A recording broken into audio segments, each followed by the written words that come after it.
നമസ്കാരം. കേരളത്തിലെ ജനങ്ങൾക്കിപ്പോൾ കൃത്യമായി അറിയാവുന്ന ഒരു കാര്യമുണ്ട്.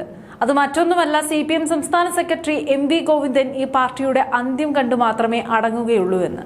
നിയമസഭാ തെരഞ്ഞെടുപ്പിൽ CPMന് ഭരണം നഷ്ടപ്പെട്ടതിനേക്കാൾ വലിയ നാണക്കേടാണ് പാർട്ടിയുടെ ഉരുക്കുകോട്ടയായ കണ്ണൂരിലെ തളിപ്പറമ്പിലും പയ്യന്നൂരിലും ഉണ്ടായ ദയനീയ പരാജയം. കാലാകാലങ്ങളിലായി പാർട്ടി മാത്രം ജയിച്ചു പോന്ന ഈ മണ്ണിൽ എങ്ങനെ തോറ്റുവെന്ന് ചോദിച്ച് സ്വന്തം അണികൾ തന്നെ ഇപ്പോൾ പാർട്ടി സെക്രട്ടറി MV ഗോവിന്ദനെതിരെ സോഷ്യൽ മീഡിയയിൽ പടയൊരുക്കം തുടങ്ങിക്കഴിഞ്ഞു.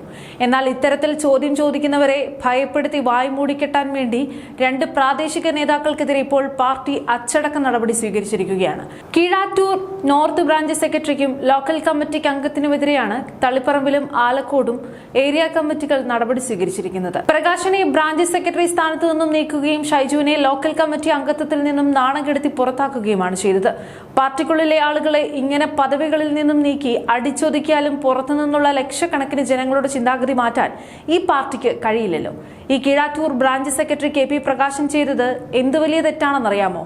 കീഴാറ്റൂരിലെ റോഡ് നിർമ്മാണവുമായി ബന്ധപ്പെട്ട പാർട്ടി നേതാക്കളുടെ ഇരട്ടത്താപ്പ് ഫേസ്ബുക്ക് പോസ്റ്റിലൂടെ പരസ്യമായി ചോദ്യം ചെയ്തു എന്നതാണ്. മുൻ MLA TK ഗോവിന്ദന്റെ പോസ്റ്റിന് താഴെ കടുത്ത ഭാഷയിലാണ് പ്രകാശൻ കമന്റ് ഇട്ടത്. വയൽക്കിളി സമരങ്ങളുടെ പശ്ചാത്തലത്തിൽ മുൻപ് MLA ആയിരുന്ന ജെയിംസ് മാത്യു കീഴാറ്റൂർ റോഡിനായി 8 കോടി രൂപ ബജറ്റിൽ പാസാക്കിയിരുന്നു.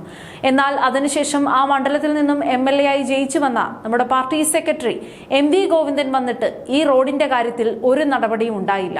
ഇതിനെതിരെയാണ് ഒന്നും ചെയ്തില്ലെന്നും അവസാന കാലത്ത് വന്ന് വെറും മഞ്ഞക്കുറ്റി കുഴിച്ചിടുക മാത്രമാണ് ചെയ്തതെന്നും പ്രകാശൻ സമൂഹ മാധ്യമത്തിൽ എഴുതിയത്.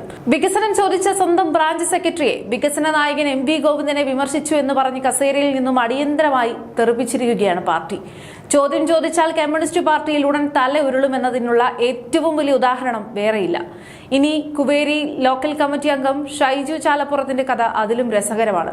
തളിപ്പറമ്പ് മണ്ഡലത്തിൽ PK ശ്യാമളയെ സ്ഥാനാർത്ഥിയായി പ്രഖ്യാപിച്ചതിന് മുൻപും പിൻപും തുടർച്ചയായി പാർട്ടിയുടെ തെറ്റായ സ്ഥാനാർത്ഥി നിർണയത്തെ ചോദ്യം ചെയ്ത് ഷൈജു ഫേസ്ബുക്കിൽ പോസ്റ്റുകൾ ഇട്ടിരുന്നു. പാർട്ടിയുടെ ഈ ഏകാധിപത്യ നിലപാടിൽ പ്രതിഷേധിച്ച് ഇയാൾ തെരഞ്ഞെടുപ്പ് പ്രചാരണ പരിപാടികളിൽ നിന്നും പൂർണ്ണമായും മാറി നിൽക്കുകയും ചെയ്തു. ഒടുവിൽ കണ്ണൂരിലെ പ്രമുഖനായ നേതാവ് P ജയരാജൻ നേരിട്ട് ആവശ്യപ്പെട്ടിട്ട് പോലും ഷൈജു പാർട്ടി പ്രവർത്തനത്തിന് ഇറങ്ങാൻ തയ്യാറായില്ല എന്നാണ് പുറത്തുവരുന്ന വിവരങ്ങൾ. വിശദീകരണം ചോദിച്ച ലോക്കൽ ബ്രാഞ്ച് കമ്മിറ്റി യോഗങ്ങളിൽ ചെന്നിട്ടും ഷൈജു തന്റെ നിലപാടിൽ ഉറച്ചു നിൽക്കുകയാണ് ചെയ്തത്. അതോടെയാണ് ഇയാളെയും പാർട്ടിയിൽ നിന്നും പുറത്താക്കിയത്. ഭരണം പോയതിന്റെയും കോട്ടകൾ തകർന്നതിന്റെയും യഥാർത്ഥ കാരണം കണ്ടെത്തി തിരുത്തുന്നതിന് പകരം തോൽവിയുടെ ഉത്തരവാദിയായ MV ഗോവിന്ദനെ വിശുദ്ധനാക്കാൻ വേണ്ടി താഴെത്തട്ടിലുള്ള അണികളുടെ നെഞ്ചത്തടിക്കാനാണ് CPM ഇപ്പോൾ ശ്രമിച്ചുകൊണ്ടിരിക്കുന്നത്.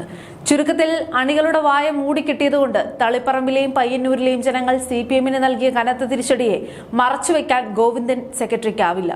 തെറ്റുകൾ തിരുത്താതെ മുന്നോട്ട് പോയാൽ അടുത്ത തെരഞ്ഞെടുപ്പോടെ ഈ പാർട്ടി കേരളത്തിൽ നിന്നും പൂർണ്ണമായും തുടച്ചു നീക്കപ്പെടുമെന്ന് ഉറപ്പാണ്. ഇത്തരം ഏകാധിപത്യ കമ്മ്യൂണിസ്റ്റ് നാടകങ്ങളെയും അടിച്ചമർത്തലുകളെയും ജനം പൂർണ്ണമായും ഇനി തള്ളിക്കളയും.